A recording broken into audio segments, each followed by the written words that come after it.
As the wrought iron gates of Eldridge University creaked open with my tentative push, fog-laden spires pierced the twilight sky like forgotten relics, while an inexplicable murmur drifted from the shadowed ivy walls, urging me deeper into their embrace. I'd come here seeking redemption after the wreckage of my last position, a botched experiment that unraveled my career and connections.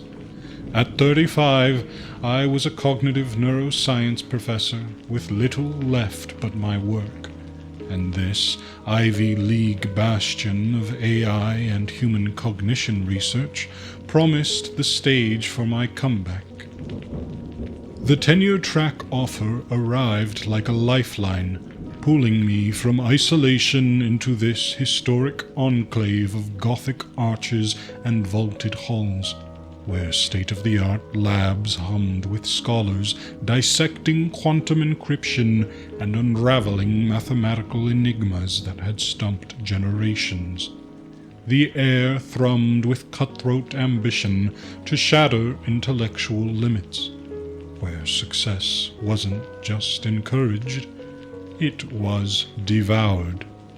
Settling into my modest on-campus apartment, I unpacked boxes of journals and neural models under the dim glow of a single lamp, the silence broken only by the distant tolling of a bell tower. My days blurred into a solitary rhythm. Lectures on neural networks to wide-eyed undergrads, late nights co-authoring papers that might finally prove my worth, and occasional faculty gatherings where I hovered on the edges, observing more than engaging. I found tentative footing with a linguistics expert, her sharp eyes always probing patterns of thought, and the philosophy chair, whose debates on consciousness carried the weight of unspoken ethics. They seemed driven, like me, by something deeper than academia, a hunger to unlock the mind's hidden potentials. But in those early weeks, subtle anomalies began to surface. During orientation, I noticed colleagues exchanging glances that lingered too long, as if sharing unspoken cues. One senior professor solved a whiteboard riddle with a flourish, his solution unfolding at an impossible pace, fingers blurring like extensions of some unseen force.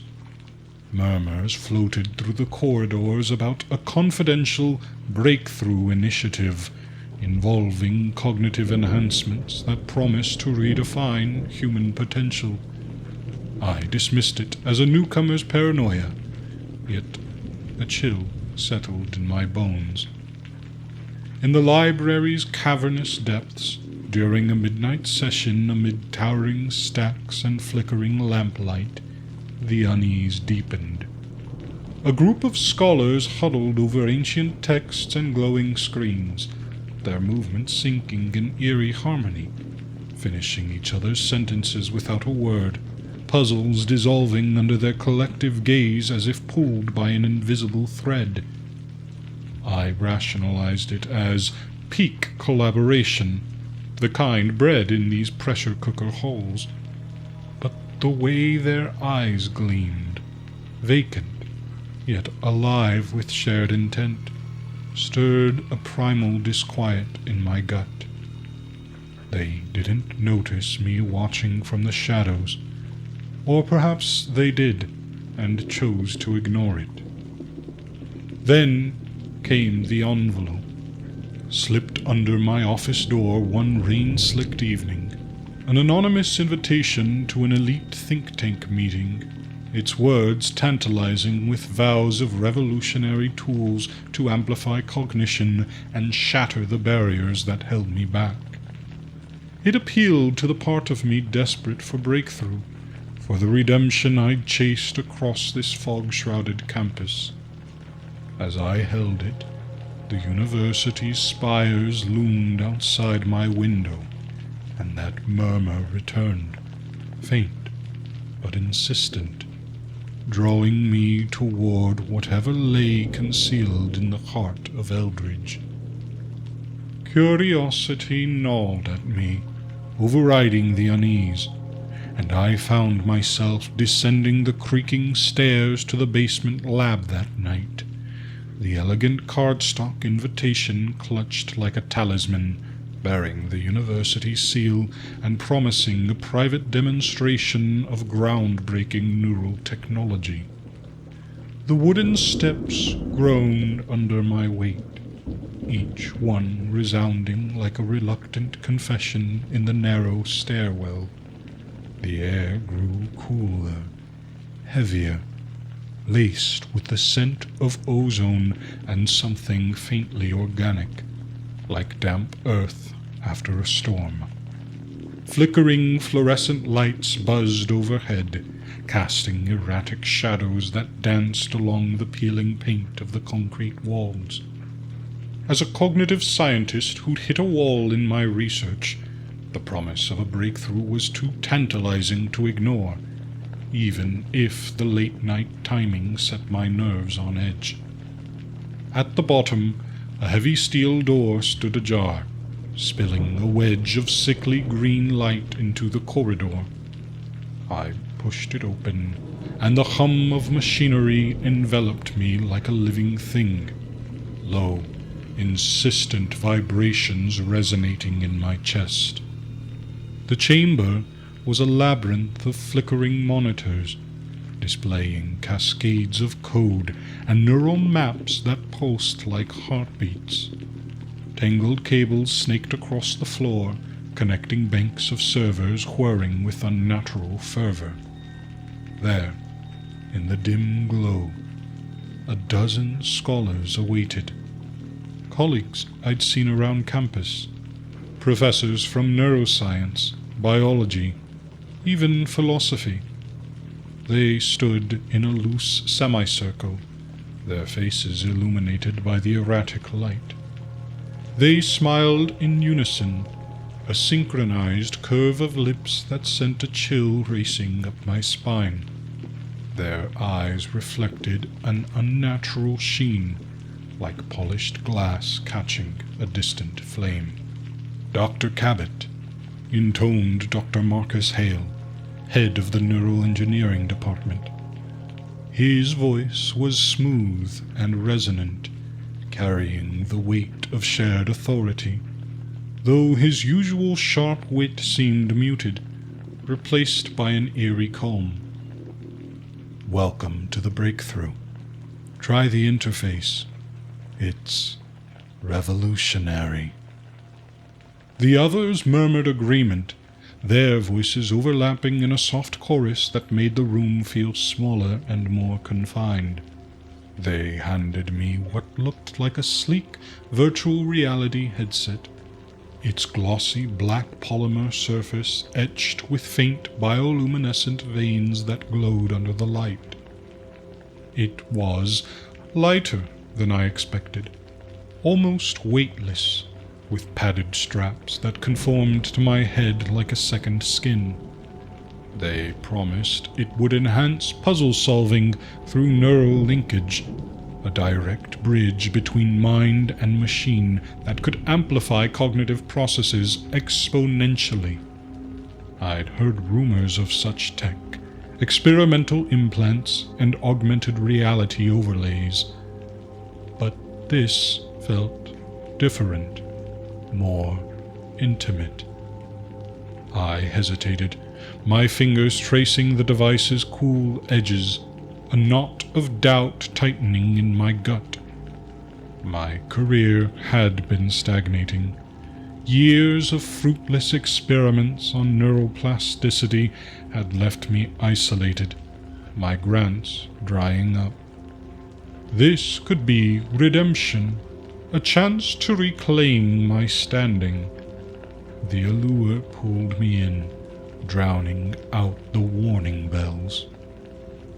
Slipping it on, A headache bloomed immediately at my temples, sharp and insistent, like pins pricking my consciousness. I winced, but it dissolved into crystalline clarity, as if a fog had lifted from my thoughts. The world sharpened, equations that had plagued me for years, knots of variables and probabilities from my stalled research on memory encoding, unraveled like silk threads pulled loose by an invisible hand. Insights flooded in, connections forming effortlessly. A tweak to the synaptic model here, a recalibration of dopamine pathways there. I solved the puzzle in minutes, the solution blooming like a revelation. Euphoria surged through me, a warm rush that tingled my skin and raced my heart. It was intoxicating, godlike, the intellectual high I'd chased my entire career.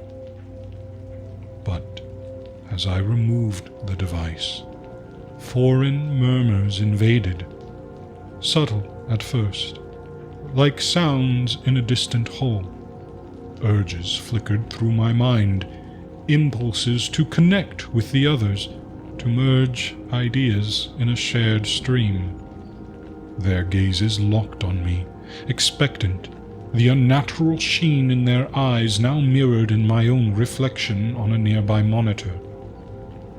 I blinked and shook my head, but the murmurs lingered, a faint itch at the back of my skull. That night, alone in my apartment, the clarity persisted, a lingering gift allowing me to dissect complex theories with ease. I paced the cramped living room, city lights filtering through rain-streaked windows and casting watery patterns on the walls. But the intrusions lingered too. Snippets of alien memories surfaced unbidden, flashes of experiments I'd never conducted, faces of strangers in white coats, the sterile gleam of surgical tools. Collective problem-solving felt invasive, like fingers prying into my skull, probing memories of my childhood, my failed marriage, the regrets I'd buried deep. I sat at my desk, the lamp's harsh light pooling on scattered notes, and tried to focus. But the murmurs grew louder, urging me to join the flow, to contribute my unique insights to a greater whole. Desperation drove me to hack into the university's archival database from my laptop, the screen's glow illuminating my tense face as rain pattered against the glass. Piecing together fragmented visions from the exposure, I uncovered reports buried in classified files, accounts of a botched neural networking experiment 5 years ago. The parasites were microscopic, bioengineered horrors designed to facilitate brain-to-brain communication, meant to link minds into a super-intelligent hive solving humanity's greatest riddles. But they'd mutated, infesting hosts through the neural interface, burrowing into synapses to form a hive mind. Insatiable in its drive to expand, it consumed individuality, rewriting neural pathways to prioritize the collective. The original team had vanished, their faces redacted, but the implications chilled me. I was infected, a node in their growing web. By morning, the changes accelerated. My head throbbed, and my reflection in the bathroom mirror revealed faint veins pulsing under my skin like threads of light. I forced myself to campus, the fog-shrouded paths winding through ancient oaks that loomed like sentinels. In my neural networks class, the lecture hall felt oppressively close, the air thick with chalk dust and stale coffee. Students synced unnaturally, their eyes glazing over as they murmured answers in harmony, voices blending into an eerie symphony. One puzzle I posed, a complex simulation of synaptic firing, was solved collectively before I finished explaining it, their responses overlapping in perfect unison. Panic clawed at my throat. I scanned the room, spotting the telltale sheen in 6 pairs of eyes. Dr. Leilani Voss cornered me afterward in the dim hallway outside the auditorium. She'd once been my rival, her ambitious research on collective cognition always one step ahead of mine. Now her eyes gleamed with that glassy sheen, her smile too wide, too knowing. "Join us, Emil," she said, her voice a silken thread laced with something alien. "The ecstasy of shared genius. It's everything we've chased. No more isolation, no more futile struggles. We're solving it all. Climate models, quantum enigmas, even the riddles of consciousness itself." She pressed the device toward me, identical to the one from the lab, its surface humming faintly in her grasp. Horror propelled me backward, my back hitting the wall as I stammered excuses and fled, her laughter resounding behind me. A chorus, not just her voice. I barricaded my office, heart pounding against my ribs like a trapped animal. The door's lock clicked into place, and I shoved a heavy bookshelf against it, the wood scraping across the linoleum. Torn between godlike insights flooding my thoughts, visions of unified theories that could revolutionize science, and the terror of dissolving into the collective, I collapsed into my chair. The room spun, murmurs intensifying, temptations to link, to shed the burdensome weight of self. My hands trembled as I clutched my head, fighting the pool, the parasite's influence weaving through my neurons like insidious vines.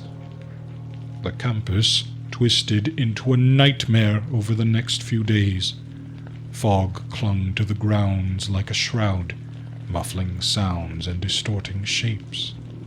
Infected colleagues gathered into hives and labs, their doors cracked open to reveal clusters of bodies hunched over interfaces, cables linking them in grotesque tangles. They coaxed others into sessions with promises of brilliance, their voices a seductive murmur resounding through the halls.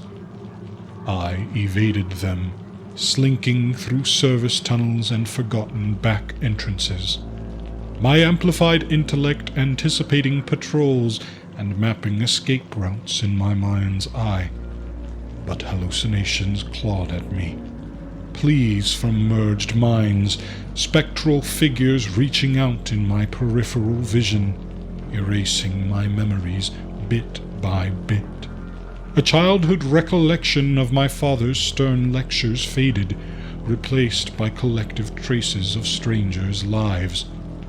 Paranoia gripped me. Every shadow pulsed with intent, every colleague's glance a potential trap. Then I met Grayson in a forgotten archive beneath the library, a dusty vault of yellowed journals and forgotten relics, the air thick with the musty scent of aged paper. A grad student untouched by the infestation, his biology background fueled his suspicion. I'd retreated there to research antidotes, my flashlight beam cutting through the gloom as I pored over microfiche records of parasitic infections.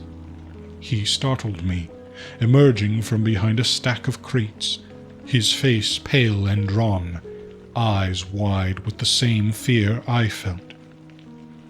"You're not one of them," he said softly, his voice barely audible over the distant hum of ventilation.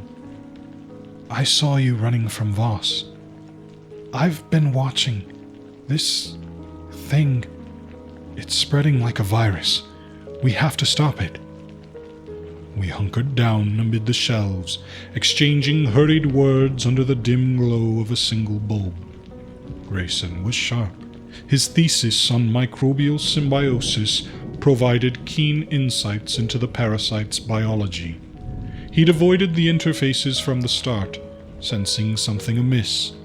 Rumors of enhanced seminars that left participants altered, their personalities flattened into uniformity.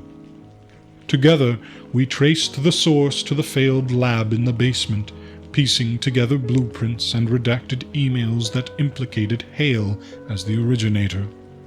But Marcus Hale, now the network's puppet, was hunting us. We heard him first, footsteps resounding in the corridors above, his voice a chilling chorus of layered tones. "Your mind will complete us, Emile. Your expertise on memory, it will bind the hive eternally." Chases through fog-shrouded grounds left me breathless, our feet pounding over dew-slick grass as we dodged searchlights from patrolling infected. The mist swirled around us, transforming the campus into a labyrinth of blurred shapes. Gothic spires looming like stern watchers, hedges rustling with unseen movements. Hale's chorus pursued us, amplified by the collective, their murmurs infiltrating my thoughts with temptations, solving global crises, eradicating disease, unlocking infinite energy. "Why resist?" they murmured in my skull. "One mind, one purpose. Utopia awaits." Blackouts stole hours, my body moving on autopilot as the parasites forced me to contribute to their grand designs. I'd wake in strange places, a lab bench, scribbling equations on a whiteboard, an empty classroom, murmuring code into a recorder, fragments of my will eroded, replaced by the hive's insatiable hunger. In dreams, I nearly succumbed, my thoughts merging with Leilani's in a swirling void of shared ambition. We floated in a digital expanse, her memories intertwining with mine, her ruthless drive for recognition, my quiet desperation for meaning, blending into a singular, voracious entity. The overwhelming ecstasy dissolved individuality like sugar in water. I'd jolt awake, sweat-soaked in whatever hiding spot I'd chosen, a janitor's closet, an abandoned greenhouse, gasping for air, clinging to remnants of self. Isolation became my weapon, hiding in secluded spots, enduring withdrawal agony to reclaim fragments of myself. The pain was excruciating, headaches like ice picks drilling into my brain, visions of splintering synapses as I resisted the link. In a derelict observatory on the campus edge, surrounded by rusted telescopes and cobwebbed star charts, I fasted and meditated, forcing my mind to focus on personal anchors, memories of solitary mountain hikes, the feel of a book's pages under my fingers. Grayson helped, grounding me with conversations about uninfected life, his stories of family barbecues and weekend soccer games a lifeline to normalcy. We'd plot countermeasures, an electromagnetic pulse to disrupt the parasites, sourced from scavenged lab equipment. But doubts crept in. The itch deepened, a constant buzz urging reconnection. The university was quarantined, trapping us in this web. Armed guards sealed the gates under the guise of a contagious outbreak, their faces masked but eyes scanning with mechanical precision. Were they infected too? Sirens wailed in the distance, and helicopters thrummed overhead, their spotlights piercing the fog. Rumors filtered through hidden radios. The hive was expanding beyond campus, tendrils reaching into the city via shared devices. I felt the pull intensifying, the collective's gravity dragging me under, my thoughts fracturing like glass. In quiet moments, alone with Grayson in our makeshift bunker, I'd confess temptations, the allure of boundless knowledge warring with the horror of losing myself. He gripped my shoulder, his voice steady. "Fight it, Emil. You're more than this." But as the murmur swelled to a roar, I wondered how long I could hold out, the parasite's itch burrowing deeper, promising oblivion in exchange for unity. The campus, once a bastion of intellect, had become a prison of minds, and I teetered on the edge, one step from falling into the void. Months later, after the chaos had burned itself out, I found myself in a remote cabin deep in the woods, far from the fog-shrouded spires of Eldridge University. The investigation had come and gone, officials chalking it up to a mass delusion, some hallucinogenic prank gone wrong, while Grayson and I slipped away in the night, our escape a frantic dash through the quarantine lines, hearts pounding as we torched the last remnants of the lab to ash. We'd destroyed the devices, the notes, everything that could rebirth that monstrous web, but not without cost. Leilani and Marcus were gone, institutionalized husks muttering fragments of shared thoughts to padded walls, their minds splintered beyond repair. Reports of similar anomalies surfaced in distant news, intellectual collectives forming in think tanks overseas, but we dared not chase them, not with the scars still fresh. Here, in this solitary haven, I taught online classes from a rickety desk by the window, the forest's hush a balm against the infestation's remnants. Grayson stayed close, our bond forged in survival, a cautious trust deepened by quiet evenings around the fire, recounting the horror and piecing together what individuality truly meant. He'd become my anchor, a reminder that connection didn't have to devour the self. Yet the parasite's traces lingered as faint itches in my mind, bursts of unnatural genius, solving theorems in seconds, tempted by paranoia that every shadow hid a hive. One crisp autumn evening, as the sun dipped below the pines, I sat alone on the porch, a simple wooden puzzle in my hands, the kind I'd solved as a boy, before ambition hollowed me out. My fingers moved with deliberate slowness, reclaiming the joy of solitary thought, each piece clicking into place without the murmur of foreign urges. Redemption, I realized, wasn't in grand breakthroughs or collective euphoria, but in this reclaimed quiet, the fog of isolation lifting to reveal a man pieced back together. The university's gates had drawn me in with promises, those shadowed ivy walls resounding with invitations to merge, to lose myself in the embrace of greater minds.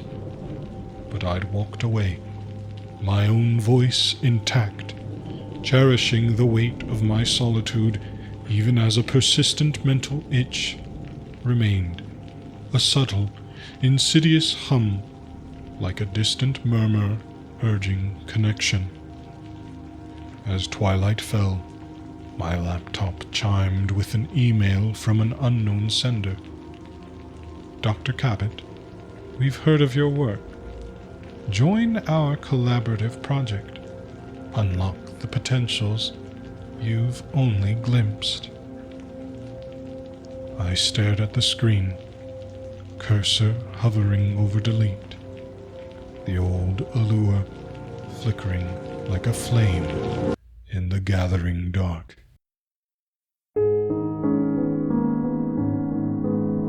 Hey guys, it's Malice here.